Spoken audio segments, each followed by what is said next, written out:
खबर गोरखपुर से है, जहां आयोजित प्रबुद्ध संवाद कार्यक्रम में उत्तर प्रदेश के मुख्यमंत्री योगी आदित्यनाथ ने समाज, राष्ट्र और भारतीय संस्कृति को लेकर बड़ा संदेश दिया है।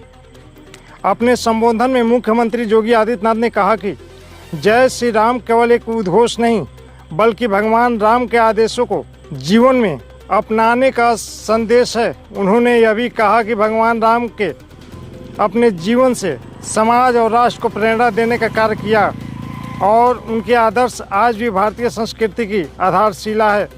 मुख्यमंत्री ने कहा कि ऋषियों की वाणी विभिन्न ग्रंथों के माध्यम से समाज के सामने प्रस्तुत हुई है और वहीं भारतीय जीवन दर्शन का मार्गदर्शन करती है। उन्होंने कहा कि व्यक्ति, समाज और राष्ट्र के जीवन में उतार चढ़ाव आते रहते हैं। उत्थान और पतन दोनों ही धर्म चक्र का हिस्सा है। ऐसे समय में जब समृद्धि मिले तो अहंकार नहीं होना चाहिए और जब संकट आए तो निराशा नहीं होना चाहिए। मुख्यमंत्री योगी आदित्यनाथ ने कहा कि हर भारतीय को समभाव के साथ कार्य करने की क्षमता विकसित करनी होगी, तभी देश निरंतर प्रगति पर आगे बढ़ सकेगा। कार्यक्रम में बड़ी संख्या में प्रबुद्धजन, सामाजिक कार्यकर्ता और विभिन्न वर्गों के लोग मौजूद रहे। अब सुनिए मुख्यमंत्री योगी आदित्यनाथ का पूरा संबोधन। जय श्री राम का मतलब राम के उन आदर्शों को मानना, राम के उन आदर्शों पर चलना जिन्होंने देश और समाज के लिए, तत्कालीन समाज के लिए एक प्रेरणा के रूप में हम सबको दिया। ऋषि वाणी से वह हम सबके सामने अलग अलग ग्रंथों के माध्यम से हम सबके सामने प्रस्तुत हुआ। बहनों और भाइयों, यह महत्वपूर्ण इसलिए भी, व्यक्तिगत जीवन हो या समाज और राष्ट्र का, हमेशा एक जैसा नहीं होता है। यह धर्म चक्र है। उत्थान और पतन इसके जीवन का हिस्सा होता है। जब हम समृद्धि की प्रकाष्ठा पर हो, उत्थान की सर्वोच्च शिखर पर हो, तब अहंकार न हो।